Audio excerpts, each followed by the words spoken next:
Alright, here's the introduction to the series all about Nikola Tesla. So when we think of brilliant people in this world, we usually talk about people like Albert Einstein, Stephen Hawking, and even Elon Musk. Now, of course, these people are all very intelligent in their own respective fields, as well as many others. But there's one person whose story and legacy stands out even more than the average genius. The Serbian-American inventor, mechanical engineer, electrical engineer, physicist, and futurist, Nikola Tesla. Tesla was born July 10th, 1856, and he's most famous for all the crazy inventions he had that we use today, such as the AC motor or alternating current, which, if you didn't know, we're going to get into this more, but he actually improved Thomas Edison's idea on the DC current, which is the direct current, and then Edison basically finessed him out of a $1.3 million deal. So there's that. He also made other things like the remote control, induction motors, and even Tesla coils. Oh yeah, and by the way, Tesla's Venusian, which means he's from Venus.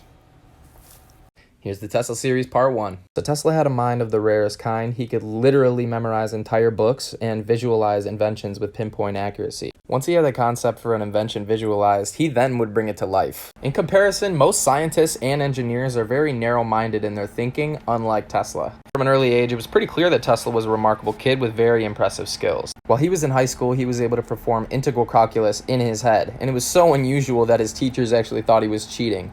Tesla also had an eidetic memory, which means he could recall entire books and images in great detail, which he claims he got from his mom. I hope he's not talking about his Earth mom, but I feel like if he knew he was from Venus, he probably would have said something about it. Or maybe he wouldn't. Anyways, he allegedly used his imagination to temper visions and vivid nightmares that he had when he was a kid. Unsurprisingly, he finished school at age 17, though he contracted cholera but claimed he might live if his dad let him study engineering instead of the planned path of a priest or a career in the army. His dad agreed and he recovered, even though he was super ill.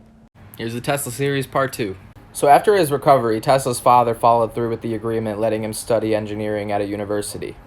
By age 21, Tesla already had the highest grades possible. He could speak 8 languages and was called a star student of the first rank by the dean of the university. Now, Tesla claimed to work from 3 a.m. to 11 p.m. daily, which explains why he was so successful. He never wasted any time. The dude was always grinding. Tesla was consistently working super hard and super long, and his professors even said to his father that he could die due to overworking. Sadly, though, by the end of the second year, Tesla actually got addicted to gambling and gambled away most of his allowance and his tuition money. This led him to not being prepared for one of his exams, and he ended up never graduating from the university, and he didn't even receive grades for that semester. Tesla series part 3. So in December of 1878, he cut all connections with his friends and family to hide the fact that he dropped out. Moved to Budapest in 1880, and then finally the US while being completely broke. And after a few jobs, Tesla began working for Thomas Edison and Conscienta Edison Company in 1882. Now, most people know Edison as the creator of the light bulb, but in fact, he really just improved the light bulb from the 22 men before him and figured out how to sell it to the masses. And then Edison also founded General Electric in 1892. So in 1885, Tesla said he could improve Edison's DC motor, and being that they weren't the most efficient, the generators would spark up or just tend to break down. Edison liked this idea, and he offered Tesla $50K, which was around $1.3 million back then. The next part's pretty insane. Here's part 4 of the Tesla series. So after receiving the job from Edison, Tesla got to work fixing all the problems with the motors. The new motors were now simpler, didn't spark, and they were much more reliable. In fact, they were so good, it's literally what we use today for the motors that power household appliances, to water pumps, to power tools, disk drives, smartphone, haptic feedback systems. Shit, even Elon Musk uses it for the Tesla. So when Tesla finished and asked for the money, Edison straight up laughed and said, "Mr. Tesla, you do not understand our American humor." What a dick. So after being ripped off big time, he left Edison's company and wanted to make his own. With electricity being the next big thing, it created an investment bubble which made it easier for productivity and ideas. So Tesla decided to put his energy into the electric revolution in the form of researching his AC current. He had to take up a job digging ditches for $2 a day, which is $50 in today's money, just to make ends meet. Then eventually he struck a partnership with George Westinghouse, and it put him in direct competition with Edison. Here's part 5 of the Tesla series. So, Edison's DC system created dangerous sparks that couldn't transmit electricity very far, and it required a power plant every few kilometers with cables as big as your arm, basically meaning it would be too difficult to use Edison's design to power every house on the planet. Tesla's AC system, on the other hand, used thinner wires, it had higher voltages, and it could transmit electricity over long distance. The war between Tesla and Edison had begun, and the winner would be the one to light up the entire world. By 1893, there had been many shady business deals, stolen ideas, and patent suppressants that Edison and his money interests wielded over Tesla's inventions. The feud had reached boiling point, and with this, the war of the currents had reached its peak. Unfortunately, though, for Edison, he knew his system was inferior to Tesla's, and he had to make the public hate Tesla's and accept the DC. And the way Edison tried to make Tesla's system look bad was pretty illogical. We'll talk about it in part 6. Here's the Tesla series part 6. Alright, so we're getting on to the war of the currents. Alright, so the families who lived by Edison's lab started noticing something pretty strange going on. Their pets were just disappearing. Turns out, Edison paid a group of schoolboys 25 cents per animal they stole. What the fuck, Edison? Yeah, this was Edison's solution. Once he got all the cats, dogs, and other animals from the boys, he publicly electrocuted the animals to prove how the AC was dangerous. Well, he did it! In addition to this, Edison helped with the creation of the electric chair, and he insisted that the AC system was what was used. So Tesla's famous response to this was by proving that the AC wasn't dangerous by shooting himself with electric current and producing light. Dude, must be crazy. I'm never signing myself up to shoot myself with electricity. Here, who doubted me? Here's part 7 of the Tesla series. Alright, starting where we left off. As time went on, the AC increased in popularity and it became the new standard due to its technological advantages. Tesla began receiving attention and stardom, finally, due to his invention. And most citizens loved Tesla because he made their lives so much easier. So from arriving with 4 cents to now having an unprecedented fame, things were looking good for Tesla. His brilliance and hard work had paid off for him. Meanwhile, Edison became more and more despised by others within General Electric, and eventually he lost control of the company after a series of mergers. During the War of the Currents, Tesla designed AC motors, generators, transformers. The dude even made power transmission technologies. You see these things fucking everywhere. By the way, this resulted in 25 of the most valuable patents since the invention of the telephone. The design was actually so good that we still use it today to power all of our homes, which is something we take for granted. Here's the Tesla series, part 8. So, Tesla would go on to invent some of the few foundational technologies that would have driven the 20th century to where it is today, and they still hold relevance even today. One of those inventions was the radio. Many people still mistakenly believe that Guglielmo Marconi was the one who invented the radio to this day. However, his work was based on the work done by Tesla. Tesla believed that radio waves could transmit information as far back as 1893. Now, in 1898, Tesla demonstrated a radio-controlled boat, which he dubbed the teleautomation. Now, that might not seem too impressive, but you gotta think, this was 1898. Nothing like this had existed before. The crowd that witnessed the demonstration were actually so shocked, they literally claimed Tesla was magic, he had telekinesis, or he had a trained monkey inside of the boat. So when Marconi became world famous for sending the first transatlantic message, Tesla had this to say: "Marconi is a good fellow. Let him continue. He is using 17 of my patents."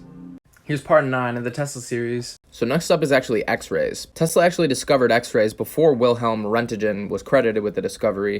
This guy. But in fact, Tesla actually took the first X-ray photos. And weirdly enough, after Wilhelm declaimed the victory, it was believed that X-rays could cure blindness and other ailments, despite Tesla warning that X-rays could be dangerous. And that's all on them for not believing Tesla. Edison actually tested it on an employee named Clarence Dooley, and after having his arms amputated, eventually he died from cancer. Edison also fired X-rays into his eyes during experiments, and when questioned about it in 1903, he said, "Don't talk to me about X-rays, I'm afraid of them." So I guess Edison had to learn the hard way. Don't discredit Nikola Tesla. Here's part 10 of the Tesla series. The next one is hydroelectricity, which is basically using flowing water to create electricity. So Tesla actually designed the first hydroelectric plant that was powerful enough to light up a city at Niagara Falls. And this actually surprised a lot of people, proving that waterfalls could be used as a practical energy source at a large scale. Pretty much everyone doubted this and thought it wasn't going to work at all. But that wasn't going to stop Tesla. He had already envisioned how a generator could harness energy from moving water when he was a kid. And when Tesla finally got it up and running, people were shocked. But they were also delighted to see his vision power whole major US cities. I guess the best lesson we can learn from this is just to never give up. You don't even know what you're capable of. You might even surprise yourself. We got the Tesla series, part 11. Alright, next up, we're going to talk about one of my personal favorite inventions done by Tesla, the earthquake machine. So this is the earthquake machine that Tesla built, and he basically could destroy any building he wanted to with it. Kind of weird, you wouldn't expect something so small to be able to cause so much damage. He said that one day Tesla placed this machine on a building in Wall Street and he set it to the building's natural frequency. It actually made the structure wobble so much that the workers came down to the ground in a panic. They were completely shocked when they hit the ground and realized that there was no earthquake. When the police got there, Tesla just put it in his pocket and walked away. What a savage. Tesla even claimed that with another 10 minutes he could have completely laid that building to the ground. And he said with the same device he could have dropped the Brooklyn Bridge in less than an hour. Another reason I love Tesla is he figured out the resonant frequency of the Earth 50 years before the technology was even there to do it. Also, we talk about this in Hollow Earth if you haven't seen it yet, so go check it out, you know what I'm saying? This explains a lot about the North and South Pole. Here's the Tesla series, part 12. Next up is the Warden Cliff Tower, otherwise known as the Tesla Tower. So far, the inventions we mentioned were all things that made it to reality, but sadly, one of Tesla's most ambitious and craziest projects ever was actually a failure. The Tesla Tower, or the Warden Cliff Tower, whatever you want to call it, it was set to deliver free energy to the world using the Earth's ionosphere as part of the transmission device. Or was it? The story goes that financial banker J.P. Morgan actually shut the project down when he discovered it wouldn't make any money, but this isn't entirely true. He had actually sold the project to Morgan, but as a wireless communications tower, not as a means of producing or transmitting energy. Financial backing from Morgan was only pulled when Marconi sent the first radio waves across the Atlantic, making Morgan change his mind. The project dragged on without Morgan. They went over their time and their budget until it finally collapsed. Modern science says Tesla's tower wouldn't work due to certain technicalities. This was Tesla's first major failure, and this is also what led him to his downfall. Alright, here's part 13 of the Tesla series. So, Tesla's life story of rise to international prestige and fame were also followed by an equally dramatic retreat into public shame, depression, and loneliness. Denial of his failures, starting with the Tesla Tower, led to further failure and further denial, a downward spiral which led Tesla to a mental breakdown. By the latter part of his life, he was clinically insane. Man, this is really sad. Tesla hallucinated to such an extent that the boundaries between reality and his imagination became a blur. This caused him to work alone in his lab tirelessly, but he often stated that his lab was the only place where he was truly happy, so maybe it wasn't too sad. Over his lifetime, he obtained more than 100 patents and 700 inventions. But despite all that, he was still dirt poor. For many years, he worked alone in this room at the Hotel New Yorker, where he died in 1943, living on a diet of milk and Nabisco crackers. Rest in peace, Tesla. You did a lot for us, man. Mad respect and much love, my guy. Here's part 14 of the Tesla series. Now, Tesla's death was really sad. Considering he could have been the world's first billionaire, by far, he really just didn't care about money. For example, after the War of the Currents, Westinghouse was in trouble. They were almost bankrupt and about to go under. So Westinghouse pleaded with Tesla to temporarily cut back his royalties just so the Westinghouse company could get through this tough time and survive. Shockingly, Tesla ripped up the contract on the spot, amounting to $300 billion for Tesla. After he ripped it up, he stated that he was just happy Westinghouse believed in him when no one else did. You know, maybe his Tesla tower would have worked if he used that $300 billion for funding instead of just ripping it up. Like, come on, man. But I guess having a huge part in changing the world was enough of a reward in itself for him. The rest of the money that Tesla had accumulated over his life was all spent on numerous failed projects, such as the Tesla Tower. Here's the Tesla series part 15. Would you look at that? A bang energy! But this is the conclusion for the Tesla series. We will have extensions after this video. It could go to 20 parts, it could go to 25, who knows, but here we go. Alright, so Tesla's ideas helped America grow into an industrial nation and a powerhouse of the 20th century. Yet his imagination was prevalent then and continues today. He's almost non-existent if you look through many of today's textbooks. This is mainly because Tesla didn't care about profit, fame, or fortune. He only wanted to make the world a better place. This is the polar opposite of most of the businessmen from that day, who unfortunately took advantage of Tesla and his work, leaving him eventually with nothing. So I guess a good lesson to learn from this is to have the purest of intentions, but know when to stand up for yourself and also know your worth. Alright, Tesla series part 16. So now we're going to talk about some things that were really interesting about Tesla, but didn't kind of make it to the public eye and were kind of just unknown things. For example, we're going to talk about his interest with the pyramids, his interest with the numbers 3, 6, and 9, the fact that he's from Venus, etc. So since Tesla had a particular infatuation with the pyramids, he believed they served a higher purpose, and throughout his career, he wanted to unravel their mystery. Because of that, we're going to check a video from the original Gaia series, Ancient Civilizations. Yo, flip the phone! In 1905, physics genius Nikola Tesla submitted his U.S. patent 787412, which was titled The Art of Transmitting Electrical Energy Through the Natural Medium. It included designs for a series of worldwide generators. Tesla realized that the ionosphere was sparkling with electrical energy which could easily be tapped. Planet Earth, according to Tesla, was a gigantic electrical generator spinning around two magnetic poles from which limitless energy can be harnessed using the right medium or shape. His device was later referred to as Tesla's Electromagnetic Pyramid, based on his design looking like a triangle shape. Tesla tapping into the actual shape of the pyramid, I believe, was something that just came roundabout through his investigation into the location of the pyramids. Because what appears to have happened is that he realized that it wasn't the actual shape of the pyramid so much, although pyramids exhibit fractal energy much more efficiently than other types of designs. But what he discovered was it was the location of the pyramids that created the power. And when he built his facility here in Colorado Springs, and then on the East Coast, he did so according to the laws of where the pyramids at Giza were constructed. And it had to do with the elliptical orbit of the Earth and those sites' relationship to the actual equator. That there was an actual construction somehow taking place between those very specific sites and the overall energy field of the Earth. And because of that, he believed he could transmit power wirelessly. Tesla's discovery and device disappeared after his mysterious death in 1943.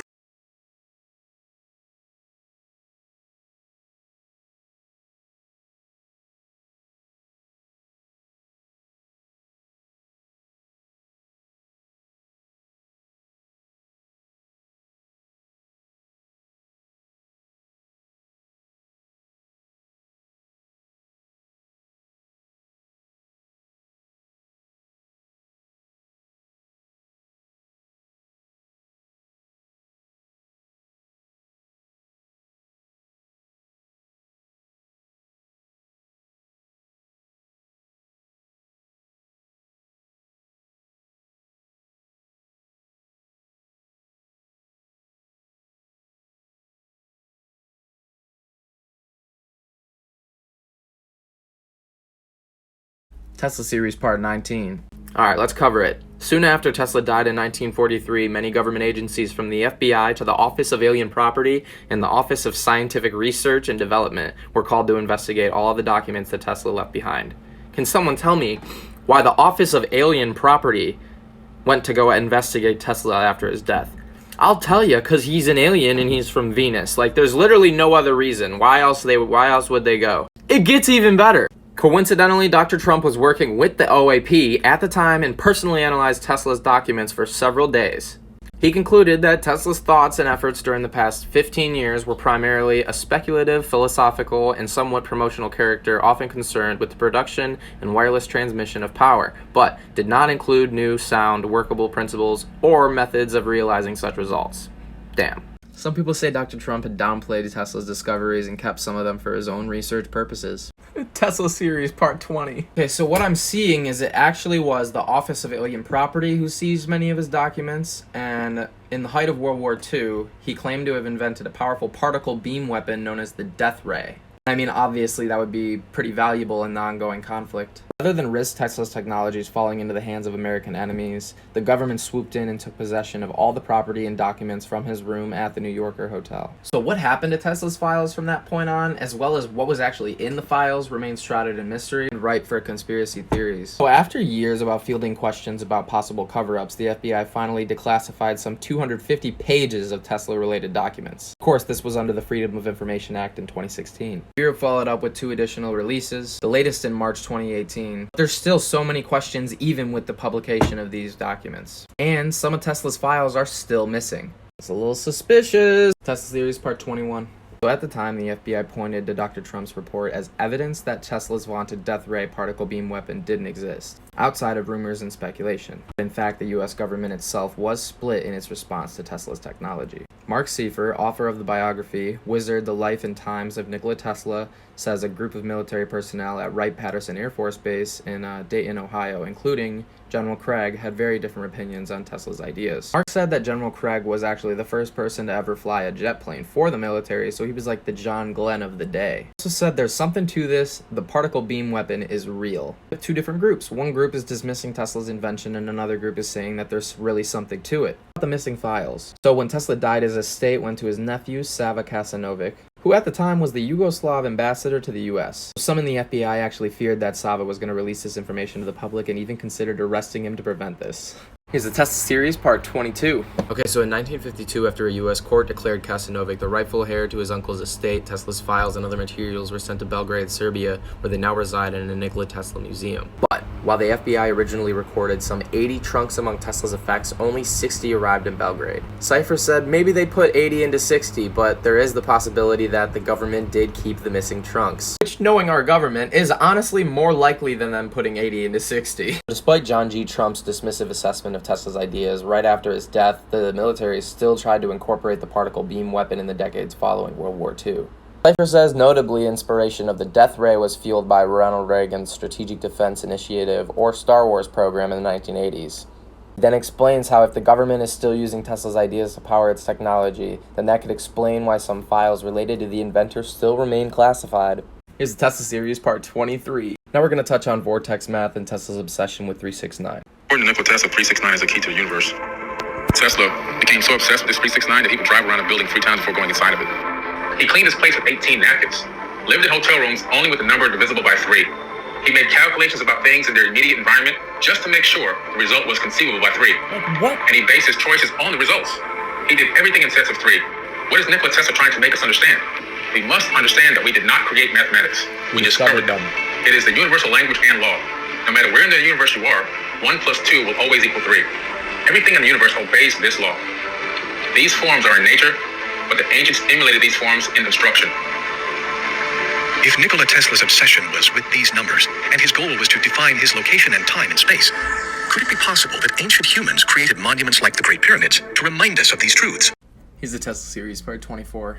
So it can't be an accident that the same system of numbers crops up in the Great Pyramid, and that not only does the Great Pyramid give us the dimensions of the Earth, but that it does so on a scale defined by the Earth itself. That's an incredibly clever piece of work that we're looking at there. Could the ancient builders have given us a monument to decode our human existence? Interestingly enough, the numbers Tesla was obsessed with show up in the equations of the Great Pyramid. The numbers Graham has concluded from his research on the pyramid are 72, 43,200, 600, 30, 25,920, and 2,160. And all of those numbers either equal 3, 6, or 9. Then let's give you one more example. Let's track east from Giza. Let's go off to Cambodia, to Angkor in Cambodia. An amazing site, again, very much devoted to the investigation of the mystery of death. The very word Angkor actually has a meaning in the ancient Egyptian language. It means life to the Horus. And lo and behold, it turns out that Angkor, with its pyramidal monuments, Angkor lies exactly... Tesla series, part 25. Angkor, with its pyramidal monuments, Angkor lies exactly 72 degrees of longitude east of Giza. I do not believe that that is an accident or a coincidence. I think there's a deep and ancient connection. And what we're looking at in Angkor, because that site was continuously used by many later cultures, both Hindu and Buddhist, what we're looking at in Angkor is the latest incarnation of a much more ancient site, which, just like Giza, goes back into remote prehistory. Could these precise calculations be spread across the globe and communicating a code? Is it possible this is what Nikola Tesla tapped into? Robert Bouval predicts this is the language of the future. The way we read the universe is through mathematics and through its geometry, through its mathematical geometry. We need to know, slowly through our evolution, we begin to work out how triangles work, circles, ellipses, various shapes, and now work out the numbers, how they produce numbers. So having said this, the language that we, as human beings, will be communicating sounds a bit too science fiction, but I don't think we'll be talking English or Chinese in the next 2 or 3 centuries. Already we're using a different language, using computers.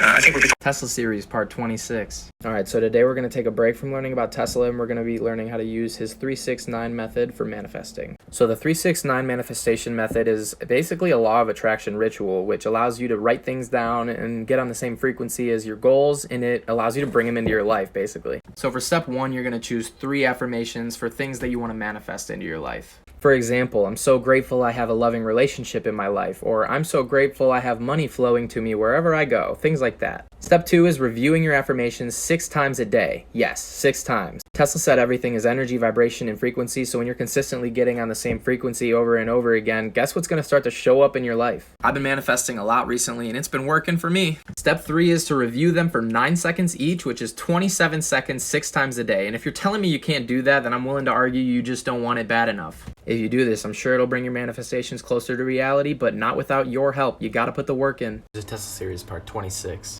So I went and I read all the FBI documents, and it's kind of crazy. We covered pretty much everything they discuss in there except for the fact that he's from Venus, but all the most important stuff we've already covered, and it comes from a witness, so it just gives more credibility to the series. Let's go over it anyway. So a newly declassified FBI document known as the Interplanetary Sessions newsletter written on June 14th, 1957 seems to suggest that Tesla was from Venus and has had contact with Venusians since then. So it says right here that the space people have visited the Tesla engineers many times and have told us that Tesla was a Venusian, brought to this planet as a baby in 1856, and left with Mr. and Mrs. Tesla in a remote mountain province in what is now Yugoslavia. Additionally, Margaret Storm, a woman who wrote a book on Tesla's life, was reportedly given information through a device that the scientist created in 1938 that was said to allow interplanetary communication. In a 1959 interview, she said he was from Venus, saying Tesla was born on board a spacecraft and brought to this planet and placed in the care of Mr. and Mrs. Tesla. Here's a Tesla Series Part 28. So Margaret Storm claims that Tesla was frequently in contact with his fellow Venusians, even visiting him from time to time.